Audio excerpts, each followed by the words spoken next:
Selamat pagi, salam sejahtera untuk kita semua. Kesempatan kali ini kalian bersama dengan Ibu Yuni dari SMP Negeri 28 Surabaya yang akan menyampaikan materi tentang ilmu pengetahuan alam. Kali ini untuk kelas 9 ya, anak-anak, untuk kelas 9 sistem reproduksi atau sistem perkembangbiakan pada hewan. Nah, khusus hari ini Bu Yuni akan membahas tentang sistem reproduksi pada hewan secara aseksual. Mungkin kalian juga sudah paham bahwa sistem reproduksi itu kan ada dua kan pada tumbuhan kemarin ya. Yang pertama adalah aseksual dan yang kedua adalah seksual. Atau dalam bahasa lain mungkin aseksual itu adalah vegetatif, sedangkan seksual itu adalah generatif. Nah, masing-masing pasti punya ciri. Nah, sekarang yang pertama untuk aseksual itu apa kira-kira yang sudah kalian dapatkan? Apa? Iya, yang pertama kalau aseksual itu dilihat dari namanya saja. A artinya tidak. Seksual itu kawin. Oh Bu, berarti aseksual itu tidak kawin, tidak pakai kawin-kawinan. Betul. Jadi karena tidak ada kawin-kawinan, maka induk yang terlibat berapa anak-anak? 1. Pinter kalian. Kemudian yang kedua apa lagi?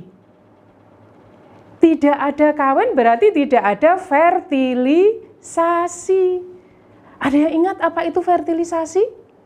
Apa fertilisasi? Iya, fertilisasi itu peleburan sel kelamin jantan dan sel kelamin betina. Terus apa lagi kira-kira ciri-ciri dari reproduksi aseksual? Karena tidak ada fertilisasi, maka sifat anaknya persis sama dengan sifat induknya. Macam-macamnya apa saja Bu Yuni? Kita bahas nanti satu persatu. Yang pertama adalah membelah diri. Dan kalian harus paham dulu bahwa untuk reproduksi secara aseksual itu hanya terjadi sebagian besar. Sebagian besar terjadi pada hewan tingkat rendah. Hewan tingkat tinggi bagaimana Bu Yuni? Hewan tingkat tinggi itu, saya kan tadi bilang sebagian besar, berarti ada juga hewan tingkat tinggi yang bisa bereproduksi secara aseksual. Kita bahas dulu yang pertama, balik lagi ke laptop, membelah diri. Bayangan kalian apa ya dengan membelah diri? Membelah diri itu ya dari 1 langsung dibelah Bu jadi 2, boleh. Tapi ada serangkaian tahap-tahap yang harus dilalui oleh hewan yang mau membelah diri. Ya. Membelah diri atau fission itu dilakukan oleh hewan tingkat rendah, terutama hewan satu sel yang sudah dewasa. Sudah memiliki cukup umur. Kemudian yang kedua apa? Selain dia dewasa, maka dia tahap kedua adalah membelah intinya. Inti yang semula 1 membelah menjadi 2. Dilanjutkan dengan apa Bu Yuni? Dilanjutkan kemudian dengan pembelahan sitoplasmanya. Itu tahap yang ketiga. Sitoplasma itu apa? Tentu kalian masih ingat kelas 7 dulu ya. Sit itu artinya sel, plasma itu artinya cairan. Jadi cairan selnya membelah.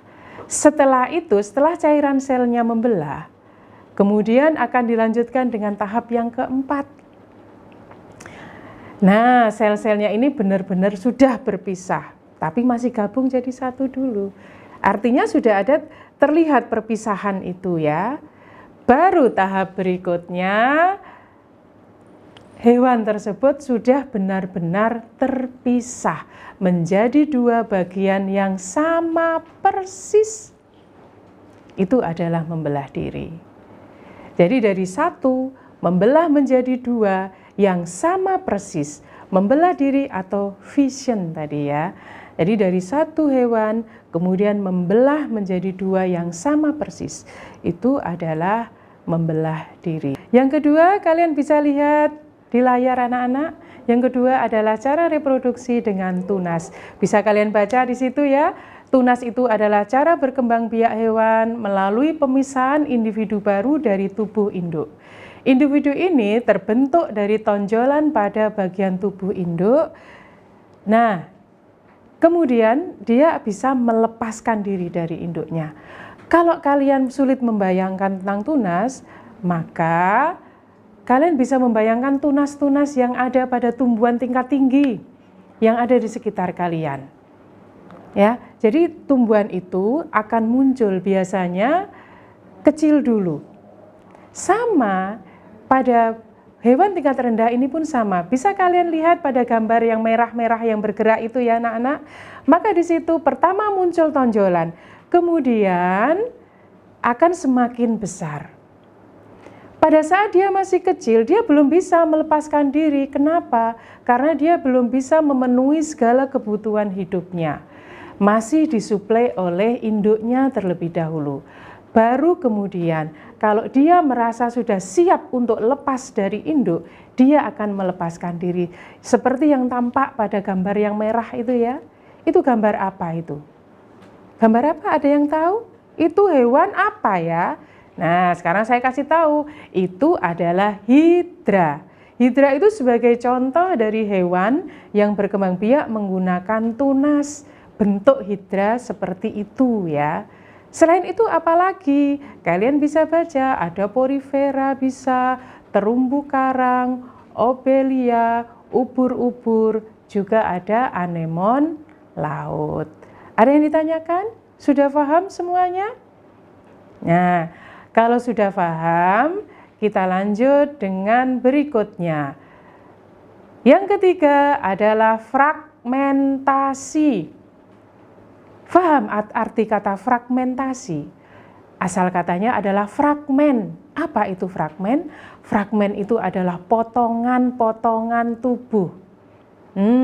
Berarti nanti untuk fragmentasi ini adalah dari potongan-potongan tubuh hewan tersebut akan bisa menjadi organisme baru yang utuh. Nah, itu ya, itu gambarnya ada di situ. Tadi kan dipotong ya di awal gambar tadi, di awal video. Kemudian dari potongan-potongan itu akan membentuk bagian tubuhnya yang hilang. Kalian perhatikan. Kalian perhatikan gambarnya. Nah, itu sudah menjadi individu baru yang utuh. Nah, itu dipotong. Setelah dipotong, maka nanti hewan tersebut akan membentuk bagian-bagian tubuhnya yang hilang. Nah, yang berikutnya adalah partenogenesis. Partenogenesis itu asal katanya dari dua kata ya, parthenos dan genesis dari bahasa Latin. Parthenos artinya apa? Parthenos itu artinya perawan. Baru dengar ya. Itu ya, parthenos itu artinya perawan. Kemudian genesis itu keturunan. Berarti parthenogenesis ini adalah makhluk hidup yang terbentuk dari perawan. Perawan, apa Bu perawan? Namanya perawan berarti perempuan atau induk betina. Menghasilkan apa? Betul, menghasilkan sel telur. Nah, dari parthenogenesis ini dia dari sel telur itu bisa membentuk individu baru yang utuh dan lengkap. Itu ya, itu namanya parthenogenesis, parthenos dan genesis. Contohnya pada apa? Yang paling umum dan tampak pada layar itu adalah pada lebah. Jadi lebah ratu itu bisa menghasilkan sel telur tentu saja. Kemudian menghasilkan gamet atau sel telur tadi ya. Partenogenesis, kalau dari gamet itu langsung menjadi lebah, itu namanya melalui proses partenogenesis. Menjadi apa? Menjadi lebah pekerja. Kemudian, kalau sel telurnya itu dibuahi, maka dia menjadi perempuan atau betina, menjadi ratu, dan menjadi laki-laki, kok laki-laki ya maaf, menjadi jantan. Mosok hewan kok laki-laki, menjadi jantan. Nah itu nanti menjadi lebah raja. Jadi yang hasil partenogenesis tadi jadi apa, Nak? Iya, jadi lebah pekerja. Itu yang tanpa dibuahi. Untuk apa sih? Nah, ternyata ada tujuannya. Dengan partenogenesis itu untuk membuat anggotanya menjadi lebih banyak. Untuk membuat anak-anaknya menjadi sangat banyak. Karena untuk ini saja, untuk lebah madu, dia bekerja. Yang bekerja kan banyak sekali ya. Untuk apa? Menghasilkan madu yang jumlahnya lebih banyak lagi. Itu contohnya, lebah madu. Kemudian yang berikutnya adalah metagenesis. Mungkin kalian baru dengar juga ya untuk metagenesis. Metagenesis itu apa sih Bu Yuni? Saya kok baru dengar. Metagenesis itu adalah bahasa gampangane, bahasa mudahnya adalah pergiliran keturunan. Jadi di mana pada reproduksi ini terjadi pergiliran keturunan antara seksual dan seksual. Ada dua-duanya. Nih ya. Bisa kalian lihat pada slide, pada gambar, di situ ada Aurelia. Aurelia itu apa? Nama orang, Bu? Iya, tapi Aurelia ini adalah nama Latin dari ubur-ubur. Aurelia, ada Aurelia betina dewasa, ada Aurelia jantan dewasa. Aurelia betina mengeluarkan sel telur, Aurelia jantan mengeluarkan sperma. Terjadi pembuahan, membentuk zigot. Zigot kemudian akan membentuk planula. Kemudian planula yang melayang-layang di atas air akan menetap di dasar perairan, membentuk skifistoma. Kalian bisa baca di situ ya, skifistoma. Skifistoma ini nanti akan tumbuh terus, sehingga membentuk skifistoma yang dewasa. Skifistoma ini bagian-bagiannya bisa lepas. Kalau dia lepas, nah kamu bisa lihat di situ menjadi apa? Menjadi evira. Evira itu bagian dari skifistoma yang terlepas. Evira hidupnya melayang-layang di dalam air. Melayang-layang terus, tumbuh juga. Menjadi medusa muda. Medusa muda juga akan tumbuh lagi, berkembang lagi, nanti menjadi medusa dewasa. Itulah yang kita lihat kalau kalian main-main ke pantai, itulah ubur-ubur yang kalian lihat. Bu, tadi katanya kita membahas tentang aseksual. Lah itu tadi kok ada pertemuan sperma dan ovum. Nah, bahasan kita tekankan pada bagian evira yang terlepas tadi. Evira tadi bagian dari apa, Nak? Skifistoma. Dari skifistoma yang besar, yang sudah dewasa itu bisa lepas menjadi banyak evira. Bisa lepas menjadi banyak evira. Itu titik berat dari reproduksi aseksualnya. Jadi bisa menjadi medusa yang banyak juga berarti. Menjadi ubur-ubur yang banyak juga. Itu adalah metagenesis. Demikian yang bisa saya sampaikan. Wassalamualaikum warahmatullahi wabarakatuh. Sampai jumpa di pertemuan berikutnya.